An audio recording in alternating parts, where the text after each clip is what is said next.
You have never read a description that was actually about you. You've read one that was close enough that you nodded, and every single time there was a part that didn't land, one line you slid past, one word you would have argued with if anyone had asked. You didn't argue. You assumed the gap was you, that you were a slightly defective version of your own sign, and everyone else was doing it properly. You weren't. The description was written for 30 days of strangers, and you happened to be standing in the room. There are 3 kinds of people inside every sign, and some part of you already knows which one you are.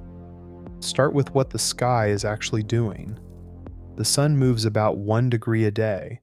The Zodiac has 360 of them. 12 signs, 30 degrees each, which means the sign you were handed is a box roughly 30 days wide, and you have been reading a description built for all 30 of those days, as though it were written for one.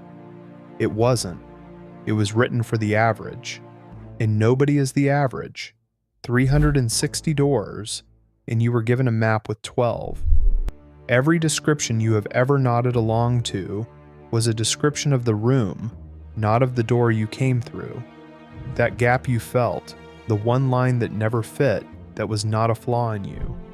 That was the resolution loss. Pull up your sign's description in your head right now, the one you half believe. Find the part that never fit. Hold on to it because it is about to have a reason. And the detailed version is not new, it is the original.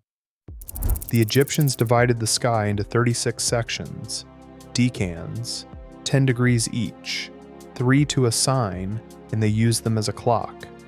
A star rose, and the night moved forward. They painted these onto the inside of coffin lids in the Middle Kingdom, so the dead would know where they were in the sky. That is what this system was for. Timekeeping and location, precision. Then it got compressed. Not lost, compressed. 36 became 12, 10 degrees became 30, and the sign became the whole story because the sign is the part that fits in a column, in an app, on the back of a magazine. 12 is a product, 36 is a system, and the version that reached you was the one that was easy to sell, not the one that was true. You were not given astrology, you were given the packaging. Like this and subscribe before I break the signs open, because the 10 days you were born inside yours decides which of the 3 versions you are, and most people have spent their whole life living as the wrong one.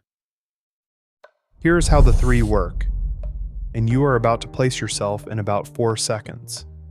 Count where your birthday falls inside your sign, the first 10 days, the middle 10, or the last 10.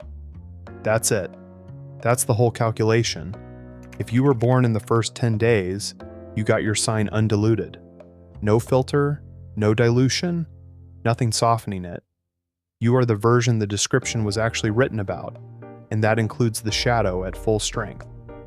First Deacon Scorpio doesn't just go quiet when they're hurt. They go quiet, they stay warm, they keep answering your messages at the normal speed, and they have already decided how this ends. You are the reason your sign has the reputation it has.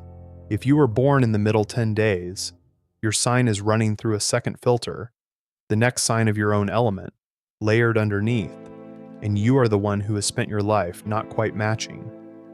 Second Deacon Leo has built an entire personality out of not needing the applause. They will tell you they don't care about being seen. They mean it when they say it, and they still know exactly how many people showed up, who left early, and who didn't say anything afterward. If you have ever insisted you were above the thing you were quietly counting, you were born in the middle 10. And if you were born in the last 10 days, you have been mistaken for the next sign your entire life. Third Deacon Aries has already stopped being purely Aries. There's Jupiter in there, appetite, expansion, a need for the thing to mean something, which is why they start with more force than anyone and lose interest the second the meaning drains out of it. Not impatience. Hunger. Count your 10 days. Say which one you are.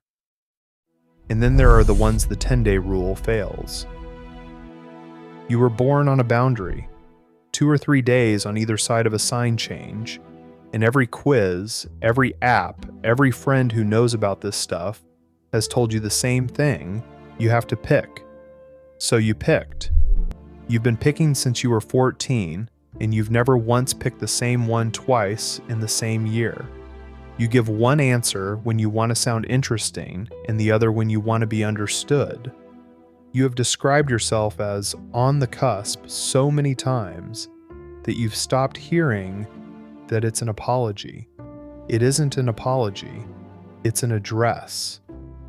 The sun was somewhere exact that day, and it was not in the middle of anything. 4 things, not predictions.